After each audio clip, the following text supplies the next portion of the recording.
Welcome to How I Raised It, the podcast that goes behind the scenes with entrepreneurs who've raised capital. We uncover the tips, tricks, and techniques they use to get investors to write a check. Strap in and turn it up. Hi, welcome to another episode of How I Raised It, produced by Foundersuite.com. Today I have Thejo Kote of Airbase coming to us from Burlingame, California. How's your day going? It's going well. Thanks for having me. Very good. All right, Airbase, cool name. I like it. What do you guys do? So, we are an all-in-one spend management platform, and we essentially replace a number of different tools that companies typically, use to manage how they spend money, right? So if you think about how companies spend money, it's a pretty complicated process. All your money is sitting in a bank account, and every business at the end of the day wants to record every dollar spent in their accounting software. It could be QuickBooks, Xero, what have you, but everything that happens in between those two ends, there are too many systems. Requests and approvals happen in Slack and email, and payments are happening through a corporate card program, and invoices are coming in, and that's being processed in a system like Bill.com or other systems like that. And you're making ACH payments, check payments. There's an expense reimbursement system in there to manage spend happening on personal cards of employees. So it's all a whole big set of tools and quite messy, and it becomes really hard for companies to manage that and control that and get any visibility into how you're spending money as the company grows. And I experienced this firsthand as I was building my previous company, and it's quite a painful problem. And so I thought, I'm going to fix that, and that's what Airbase does. We essentially make it very easy for businesses to get control and visibility on every non-payroll dollar, right? So payroll typically lives in a different system, but everything other than payroll, it could be marketing, travel, food, software subscriptions, like what have you, everything flows through one platform, one system, every step, all the way from requests and approvals to the actual money being spent. And then we automate away a lot of how the accounting and the bookkeeping happens. We have integrations with all of the accounting software packages, and so been at it for a little less than 2 years now, and we launched recently. We've been under the radar. We launched with some great customers, like Gusto, GetAround, Doximity, Segment, Netlify, and there's a whole list of them. And as customers or partners? Customers, right? Okay. So I chose to do it a little differently in that I didn't just, come out of the gate, with a website and marketing efforts and stuff like that. I was heads down focused on making sure that we had built the right product and we were solving the right problem, for the right customer, and we had identified the right segment of the market where the problem was most acute. And I spent the better part of 18 months iterating against that, landing the first set of customers, converting a lot of them to annual paid customers. And once I had a lot of confidence that we were doing it the right way, and now, it was time to go scale that up. That's when we came out and we're starting that process. So you were in effectively stealth mode until you basically launched with this pretty premier set of customers. I mean, is that accurate or no? Yeah, I guess you could say stealth, but I think of it more as a need to know, right? And so everybody who needed to know knew, right? And I literally spoke to hundreds of people in kind of that community as I was trying to go deeper into the problem. I understood the problem from my own experience building one company, but I'm not really a finance person at the end of the day, right? I had an understanding of the problem from the perspective of a founder and CEO, and I spent a lot of time with a lot of finance people and our customers and people who are not our customers, and I had no problem speaking about the problem we were solving and the approach we were taking, but we just weren't public about it, right? And so that's just the approach I took. Very interesting. Obviously this show is about fundraising, but let's talk about that early customer development a little bit more, because I think that probably helped make you very fundable, right? When you're coming out with Gusto and others as customers, Yep. Did you already have relationships with them, or how do you, as a sort of, for lack of a better term, stealth or below the radar or company kind of solving this problem, how are you getting in front of these premier customer targets? Talk about that. Yeah, that's a good question. And I guess that's where a little bit of track record and experience helped, right? So this isn't my first company. I built and sold another company before this. And that helped. And over the course, I moved to the US in 2009 and went to grad school for a couple of years, started my previous company in 2011. And so I've been working here since 2011. And that's allowed me to build up a network as I've gone through the journey of building my previous company. And after I finished that journey with my previous company and I was working on this new company, I also went through Y Combinator in the summer of 2011. And so there was always this community of founders that, I knew and I was a part of. So that was with the previous company, correct? That was with the previous company, right? Okay. But I was a part of that community. And so, the challenge I set for myself when I started this journey is that I would, not make a lot of the mistakes that I did in my previous company, right? And so one of the mistakes that founders very typically make, and inexperienced founders that I made too, is that you jump into building things, right? And without really validating whether you're solving a real problem that exists in the market and an acute one at that people are willing to pay to get solved, right? And so, but what I did with Airbase was, I had a hypothesis and the way this whole thing came about was that this was a problem. The problem I'm solving with Airbase was one that I faced, my teams faced at Automatic, my previous company, in terms of how we spend money, how we manage that. And it was really frustrating to me, the finance tech stack that we had put together and just, how badly it all worked together. And at the end of the day, I didn't have the time to solve it back then. I basically said, you know what, I'm building another company, but I was in the habit of basically noting down any ideas that came up, which looked like an opportunity, in an M&O document. And I did that. And finally, when I had time and I was thinking about what I was going to do next, I knew I was going to do something because, otherwise life gets boring and I like to stay occupied. So as I was evaluating a bunch of these ideas, I dug deep into this one. And the way I approached it was, I didn't just start building a solution. I had a hypothesis of what the challenge was, what the problem was, and how I thought I could solve it and do it better. And so I just went and talked to people, right? I talked to almost a couple of dozen CFOs, controllers, CEOs, and just triangulated my hypothesis to get a much better answer to the question of, hey, is this a problem or is this just something I faced building Automatic, right? Or is this something you deal with also? And those conversations really helped round out my understanding of the problem.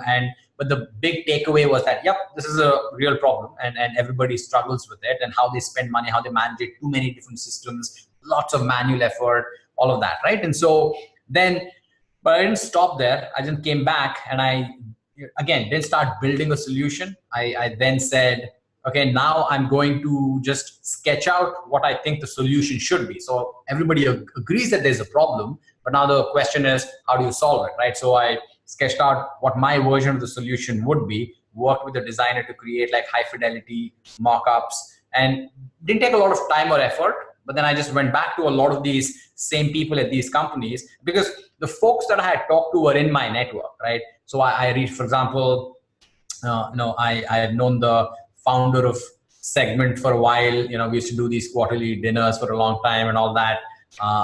And I just reached out to him and said, hey, I'd love to talk to your finance person, right? And so that's how I got that introduction. And so I went and had a bunch of those conversations, and it was not that hard to get in front of people to have those initial conversations. But then I went back to them and I said, look, here is how I plan to solve the problem, right? I worked with the designer with that mock-up, and if I go build this, and if I solve the problem that we have talked about, that you agreed that is a problem that you're facing today, if I go build this, are you going to buy it, right? Yeah. And does it solve the problem in the right way for you?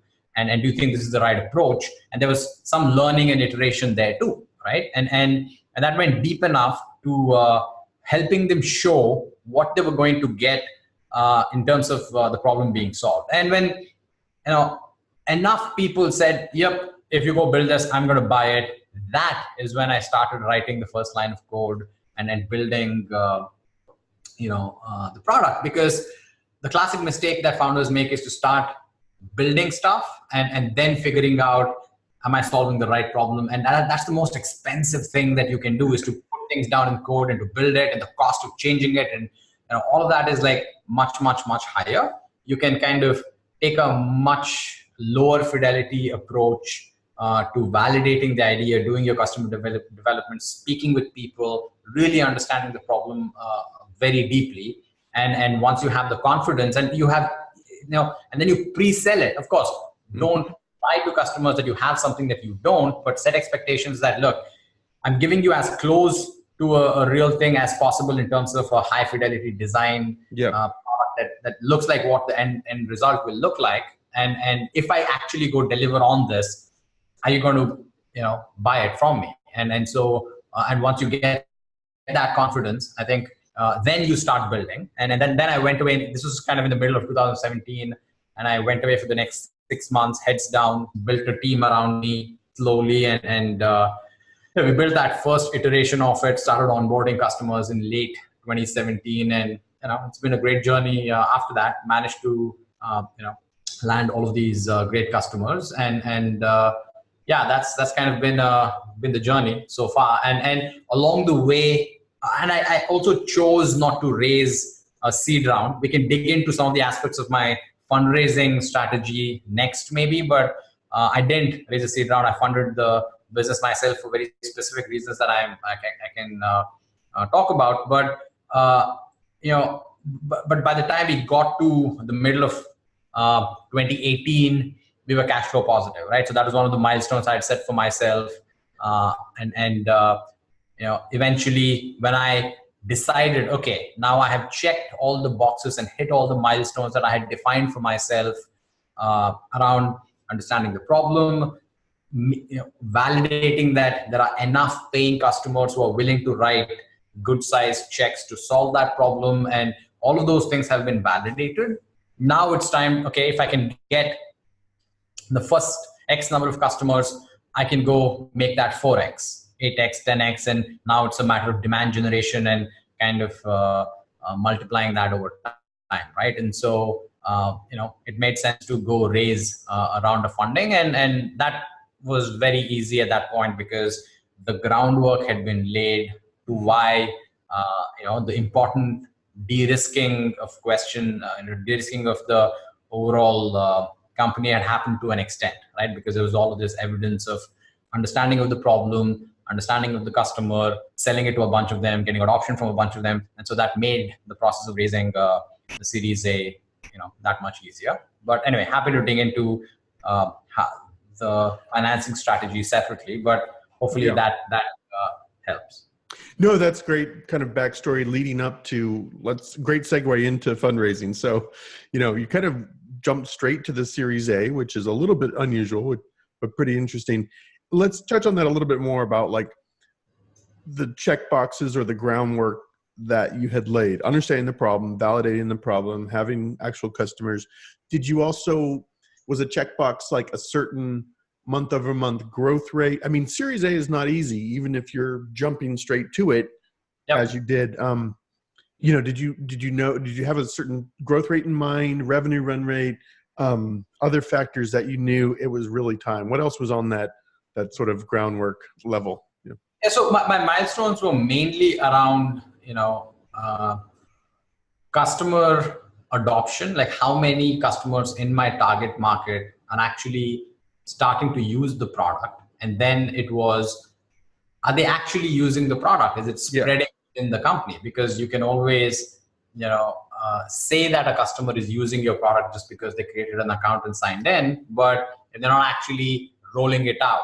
If in our case, we're a spend management platform, is if a very meaningful part of the amount of money that they spend as a business is not moving onto our platform. And because from that, we're a fintech business from the perspective that we issue cards. We replace their corporate card program and we issue physical cards, virtual cards. We take care of ACH payments, that's bank-to-bank transfer payments and paper check payments. And so we do all of these things on our platform, right? So if that adoption is not happening, then I haven't hit that milestone, right? And so my milestones were all about getting confidence around the fact that we are really solving a problem that customers are adopting and using because it is much better than the alternative available to them, right? And so those are important milestones. And another milestone was, and I wanted at least half of the companies that we had onboarded to sign on for, a 1-year annual plan and prepay for it. I think that's a very important checkbox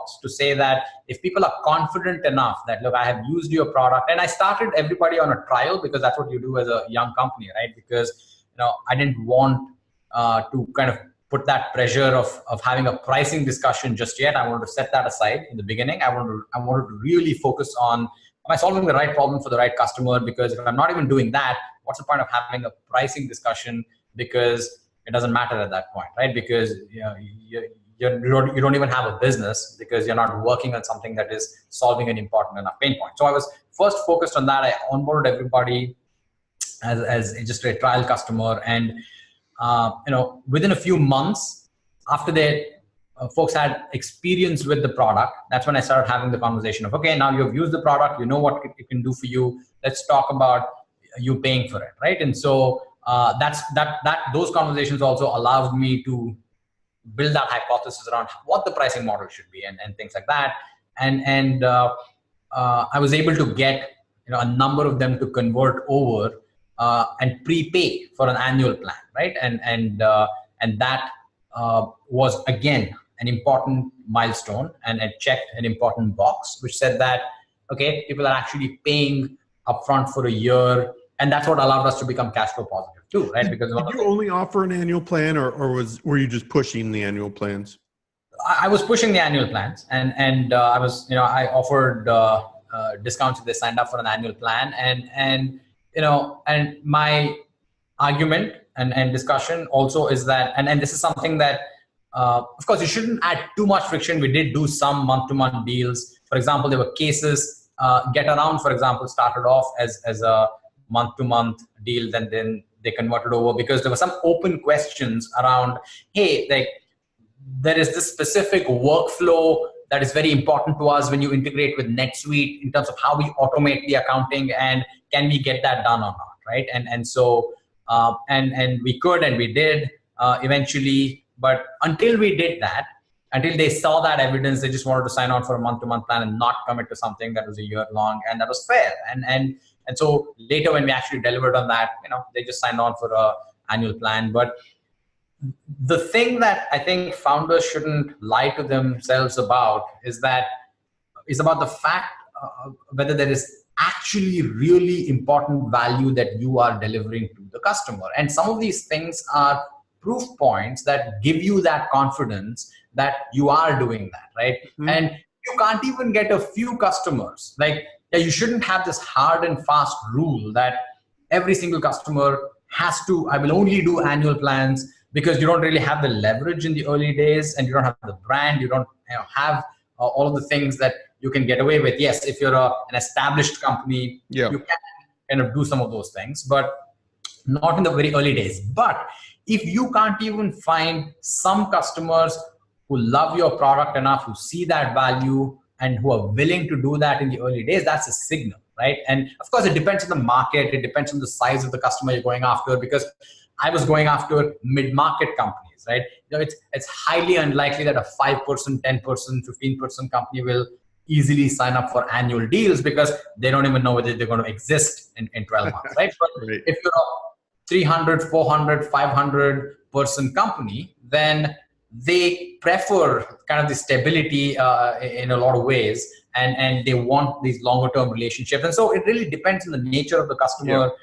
And you want to make sure that if that is the kind of customer you are targeting, but you are not getting that kind of a commitment from anybody, okay, you have not solved the core question of, am I solving an important problem? right? And so that was another important milestone. And for me, it was less about the money itself and more about validation, the validation, right?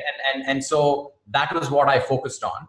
And so those were my important metrics. Now going back to your original question, it's all about the number of customers, the level of adoption, the understanding of the problem, and actually seeing evidence of people converting over into these longer term contracts and having a healthy number of them do it. Those were all kind of the boxes I wanted to check. And I wasn't really focused on ARR numbers and things like that, right? Like that wasn't my highest priority. And did you have as a checkbox or a milestone kind of a proven marketing funnel? Like, could you put in $1 into your marketing spend and pull out $3, or was that not the focus, right? And that should not be the focus in the initial stages, because that is what you focus on once you have the confidence that you have built something that that solves a real problem, that has adoption from an early set of customers. And once you've iterated on the product, you've ironed out all the kinks, you've understood where the holes are in your product, and you've formed an opinion on what the roadmap should be over the next 12, 18, 24 months. That is what you are focusing on in the early days. But if you start to focus on scaling up the acquisition and demand generation, you're putting the cart before the horse, right? You are likely spending money doing something where you don't even know if you have the right thing to go sell. Sure. Yeah. Right? So the initial 12 months, 18 months, or however long it takes, right? Sometimes it might take the company 3 years to get to that point, but that should be all about iterating and building confidence with the lowest amount of money spent in the most capital efficient way possible, right? Because the last thing you want to do is, for example, raise a seed round and blow through all of it before you have strong confidence about the fact that you are building the right thing for the right customer and you've hit a number of these milestones. Because Series A investor is going to look at you and go, yeah, you're running out of money. Like it's the wrong reason to raise money always is because I need it and I'm running out of money from the previous round, right? Like that's the worst reason to raise money. You have no leverage and you're in a terrible place. And these are some of the lessons that I kind of learned doing it once, is that you want to stay as lean as possible, burn as little as possible as you are figuring your way out into the right product for the right market, for the right customer with the right price point, and you do all of those things. And once you've done that, and once you have the initial, dozen, 2 dozen, like 30, 40 customers, by that time, right? Hey, if I can get the first 25 customers and I've done all of these things and I've hit all the milestones, then I can get the next 25. I can get the next 25. And now it becomes a question of how do I make it repeatable, right? So in the early days, the founder is selling. The founder should be selling. Like as a founder, you should never be delegating the process of selling to somebody else, because then you lose out on the learning, right? Sure. You can't say that I'm going to sit back in my office and I'm going to build the product, and the process of selling is going to be done by somebody I hire, right? Like that's very risky, because there's a lot of knowledge and insight that is lost if you are not the one engaging with the customer and you're not the one figuring out what is working, what is not working. Like why is someone adopting it? That's an equally important question. Of course, you want to figure out if somebody does not want to adopt it, but if somebody does want to adopt it, what are the things about the product that are really resonating with them? What are the problems that are really hitting home with them? And these are things that you have to be on the front lines experiencing. And so those first X number of deals have to be done by the founder, right? Sure. So once you've done that, but your focus there is not repeatability. The focus there is not scaling the acquisition funnel and things like that, right? It's all about getting confidence around the fact that you're solving the right problem. But now once you've done that, the next set of milestones then become, okay, we know we've built the right thing. We know we have a certain set of customers, and we know they're paying customers. We know we're solving the right thing. Now let us start investing money and growing the team and investing money in making that repeatable and scaling that and going from there, right? And so that's at least the approach that I took, and so far so good. So the show is about raising money, so we got to get to Yep. that. I could talk all about, customer validation for another half hour, but we got to get to the fundraising part. So you're already cash flow positive. Did you ever think about, it's a two-part question. You ever think about just bootstrapping this, retaining all the control, all the equity? And then the other part is, obviously you didn't, you went out and raised money. Talk about your process for raising money. Sure. So, in terms of fundraising, the strategy that I followed, when I started working on Airbase, I actually sat down and made a list of lessons that I learned building Automatic, right? And the lesson number one, which is also value number one for Airbase, is to control our own destiny, right? And I think that is the number one thing that I made as a mistake with Automatic, is that I didn't always control my own destiny. And did you lose control of the company, like to the board, or I mean, was there any? You don't have to go into all the details, but how did you lose control? In the sense that when you say control your own destiny, what matters more is that the insight, and I think most people hear this and they know this, but you don't really appreciate it till you experience it, and that is, investors only want to give money to companies that don't really need it, right? And so if you really, really, really need the money, then your chances of getting it are really, really low, right? And so, the goal as a founder, as a CEO, is always to put yourself in a position where you absolutely don't need the money, and then it becomes very easy for you to raise the money. It's kind of, a little backwards that way. Sure, but, yeah, right. So I think the focus of a founder, as a founder, should always be to assume that every dollar that you get is probably going to be the last, and you are always sufficient, you are in control of your own destiny. And if for some reason that is completely outside of your control, because as you're building a company, a lot of things happen in the world around you that aren't in your control. The economy goes up, the economy goes down, and the fundraising, it's always a cycle, right? It goes up, it goes down, and you have very little control over it. And so the smart thing for you to do as a founder is always to, ask yourself, how can I be in control of the situation? And I'm not specifically talking about control of the board. Yes, you could choose to lose control of the board at some point, and stuff like that, right? And that can totally be fine, right? But you could do that and still be in control of your own destiny, in terms of not putting yourself in a position where you are not profitable, your costs and your expenses are way higher than the revenue you're bringing in, which means you have to go raise more money. You're now beholden to, investors to come in and put more money into your company. That's what I mean when I say, be smart and control your own destiny, right? And so that was one of the things that I was focused on as I started Airbase. And I also,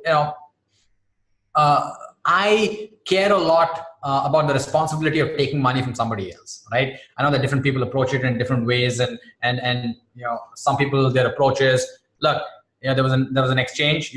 I gave you equity, you gave me money, and I tried my best, and if it didn't work out, it didn't work out, right? But I tend to take that responsibility extremely seriously when I take somebody else's money, and I want to make sure I give it back to them, and hopefully many multiples of what they gave me, right? And so when I started Airbase, I didn't want to take anybody else's money until because I had the option this time, right? That wasn't an option the first time around. I was a broke grad student, but after I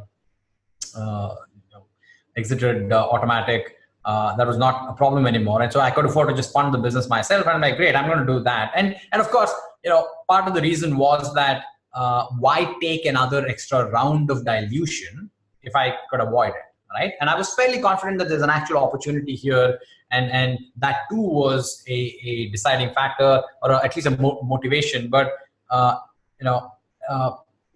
the bigger reason was I didn't just want to take somebody else's money before I was confident that I had actually built a business that was worth raising money for, and the risk had gone down a bit, right? And so I decided to just fund it myself, and applied all the lessons I had learned around, being very lean, being very capital efficient, and things like that. And essentially, when we raised our Series A, we were still about 6 or 7 people or something like that at that point, right? We had built a lot, right? And we had built a lot of product.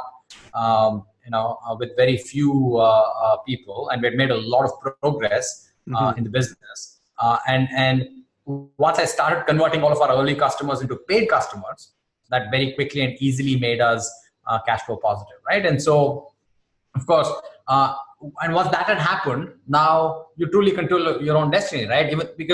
Even though I was able to fund the business, my ability to fund the business was not infinite, right? I could not just keep putting money into the company. But once you get to a position where you are cash flow positive, then your runway is infinite. You could keep going for as long as you want, and that gives you leverage, right? And I was also in the happy situation that because I had built and sold one business, investors and VCs were nice enough to ping me, right, as I was working on it for that period of 18 months or whatever.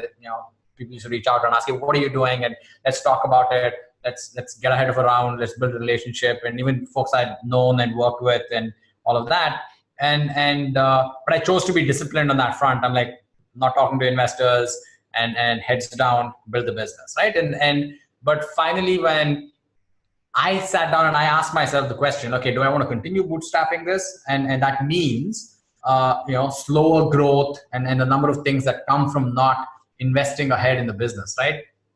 Or do I want to go down that path of raising venture capital and now the clock it starts ticking at that point, right? You have made a certain commitment to go return a multiple of that capital in a 5 to 10 year window. And that's just the nature of the game, right? If you want to kind of play that game, you have to be willing to make that commitment and sign up for the growth rate demands and all of that comes with raising venture capital. But looking at the opportunity ahead of us, the size of the market opportunity, some of the activity that was happening in the general space and potential competition that was coming up, I decided that, actually taking external capital, taking some dilution, is the right thing to do, right, for the business and to maximize the opportunity here.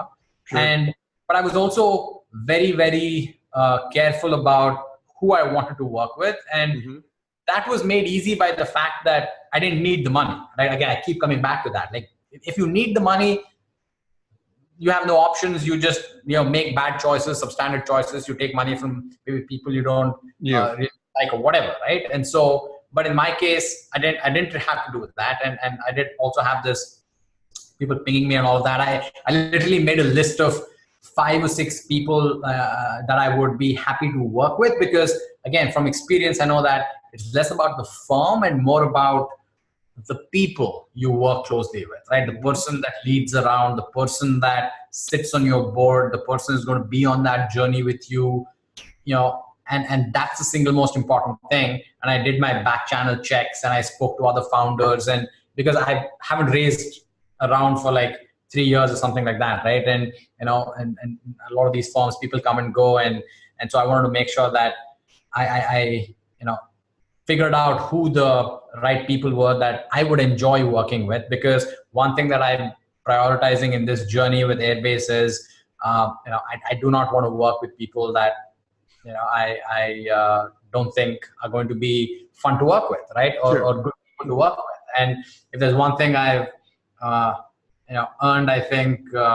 having been through that journey once, it is the right to pick and choose the people that I want to work with. And I'm going to protect that like, crazy. And so I made that list. And as I started reaching out to people, and I basically said, look, I'd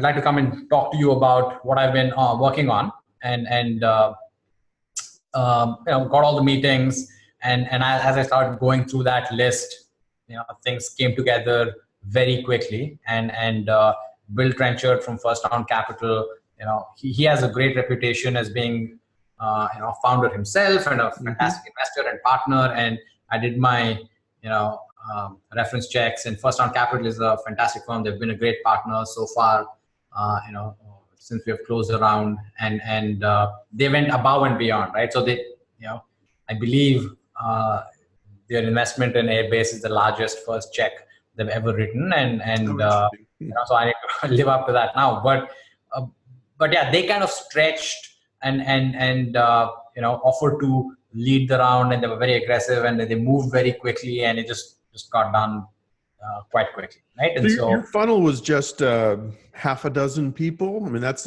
probably you might hold the record for the smallest funnel of anyone on this show so far. Probably. Look, and trust me, that wasn't the case with Automatic, right? And I think at Automatic, I might have spoken to like 40, 50, 60 investors, when I got my Series B done, for example, right? Mm-hmm. And so it was tough. It was brutal. And what I did not know then, but have since learned, is that all the work that goes into raising a round of funding doesn't happen in the process of fundraising itself. The heavy lifting and the work happens in the 18 months prior to when you want to go raise your money, so that you have a story written down that you want to be telling when you're raising money. For example, we've already done that with Airbase, is that I know what story I want to be telling when I go out to raise my Series B. That's written down. I know exactly what that's, right? And that is your North Star. That is your map, roadmap that you're working towards, because if you can put your company in that position and tell that story, the round will take care of itself, right? And anybody who can tell a story like that, investors will want to give money, right? And there is enough competition out there. There are enough dollars out there competing to be in good companies. So your primary focus should be on being one of those good companies and doing all the hard work 18 months in advance, so that the fundraise process itself becomes a lot easier. Yeah, that's great advice, and it takes a lot more work maybe and discipline to sort of follow that advice. No, that's great advice and great context. Very good. And then who else came in the round? So first round led it, and then I see a few other names on PitchBook, but maybe why don't you tell us? Yeah, no, my focus primarily was also to put together a group of people. And I also was, careful enough to make sure that, again, lessons learned, right? And I've also had the opportunity to spend time with other founders and friends and people who are building companies that are at different stages of growth, and learn some valuable lessons around how you have to pick the right fund for the stage of growth you are at as a company, right? For example, one of the mistakes I made, which at the time I didn't know about, was taking money from really large funds in my seed round, right? And of course, looking back, I didn't really have an option at this point. And if you have a choice, for example, you should never take money from a large fund. $100,000 check from a $500 million fund in a seed round might seem like, or $250,000 check, right?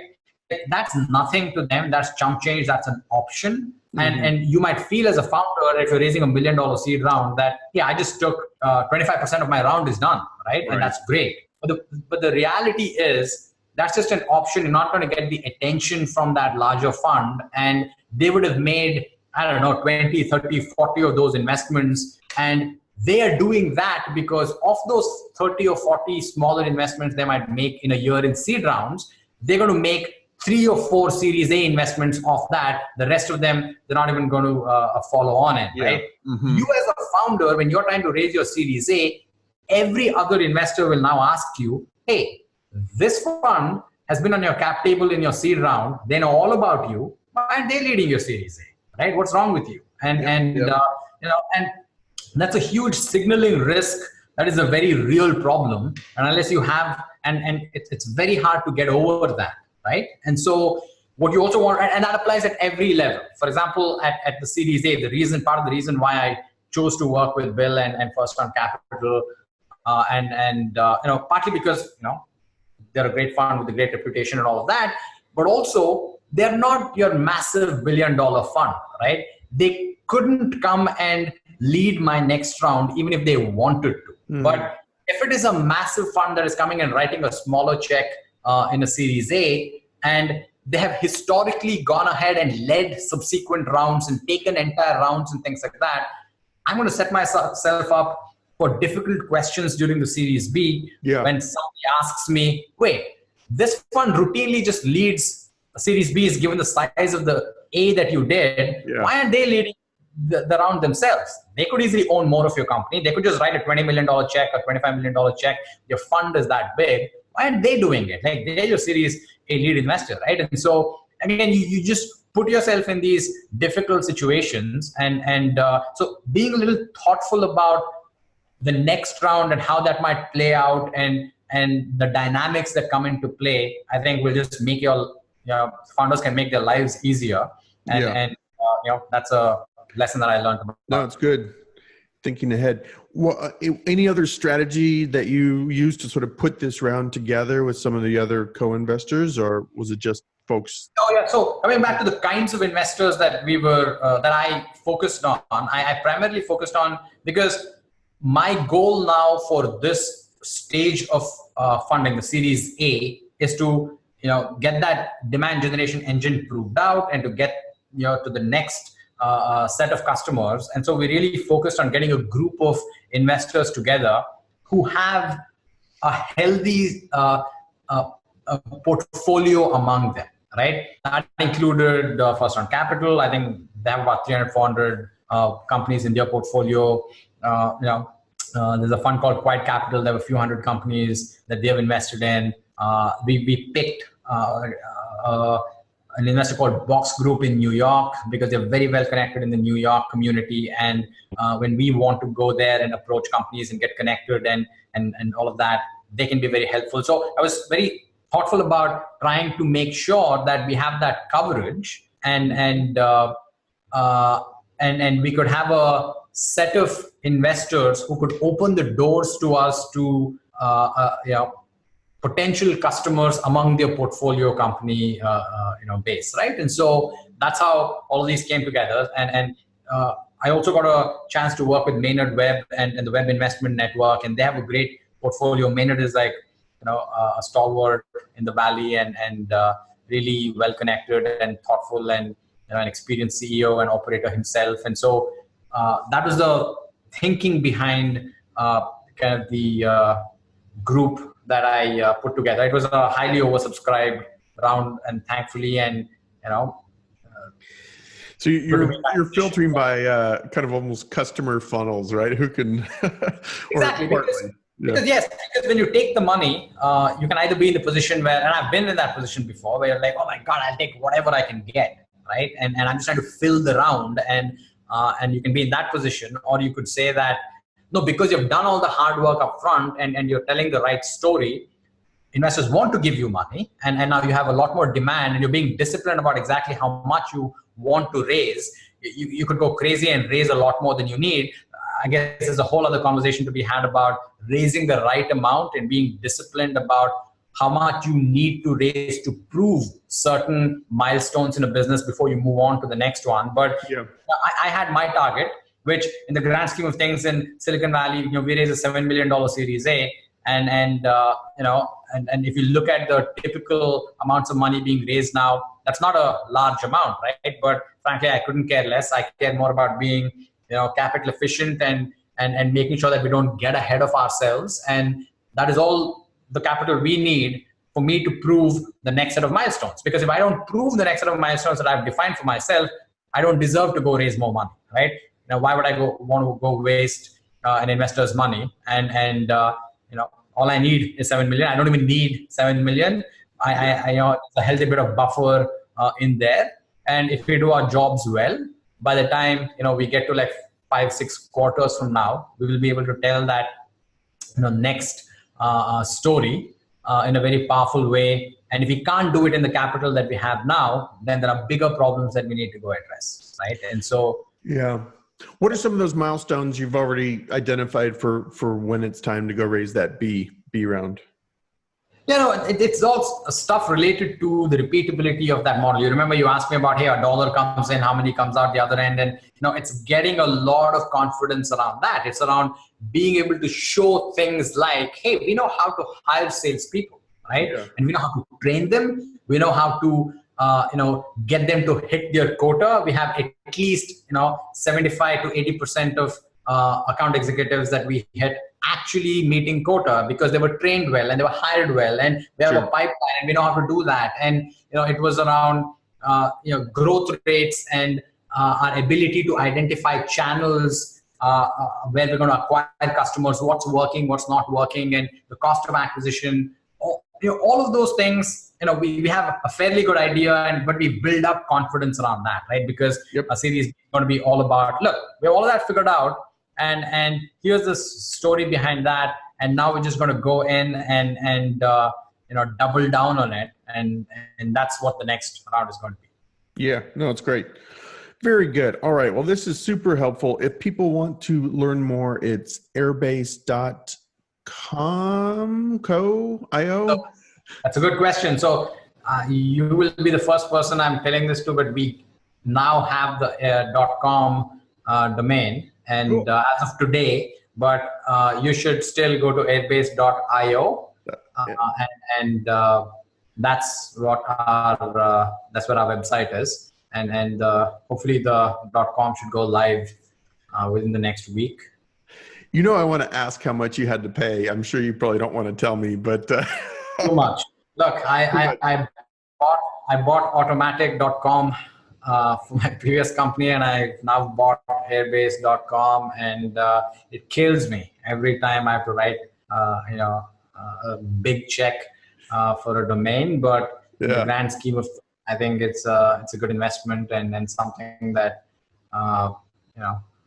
it works out from a business perspective, especially when you have the capital. Would I have done this if I hadn't raised a Series A and we had that money? I wouldn't have. That's why we were working with the airbase.io domain. But now we have the resources, and if you want to kind of appear credible and make sure that the kinds of customers that we're going after, if they look at the fact that we have airbase.com and that gives them more confidence in us as a business, and that's worth it at the end of the day, right? And this is a journey, right? This is a 5, 6, 7, 8, 9, who knows, 10-year journey, and I think making that investment upfront is something that will pay off over time.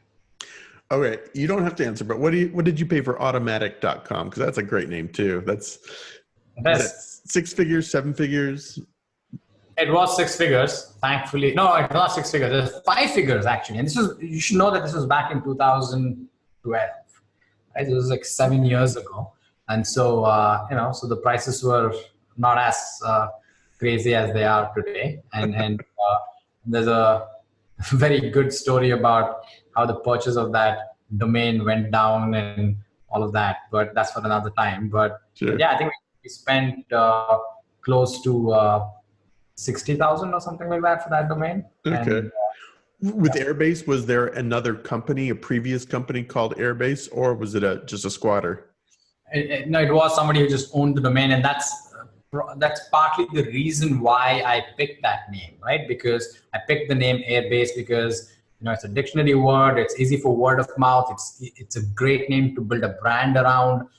And the .com was not already being used by somebody else. So that there was at least, when I started working on Airbase 2 years ago, there was at least a chance that I could one day go buy it. Yeah.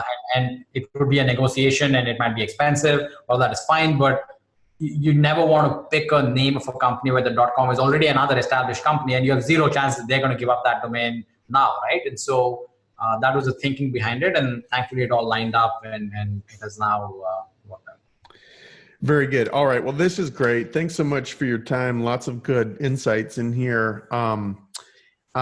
Anything you want to promote or plug, or just have people check out airbase.io soon? No, look, our ideal customer is between, like, say, more than 50 employees, right? Mm-hmm. And that's kind of the nature of our customer profile. Between like 50 and 1,000 employees is kind of that sweet spot for us at the moment, given the maturity of our product, and that keeps going up over time. But if you're a listener who works at a company in that size, please check out airbase.io. If you're an employee, even if you're not on the finance team, we primarily sell into finance departments because we make their life much, much better in terms of the amount of manual work they have to do that goes away, and the control and the visibility that they get, and all of that. But even if not, even if you're an employee or a founder, in one of these companies, you can make sure that your experience as a spender of money, like all of the expense reports and all that nonsense that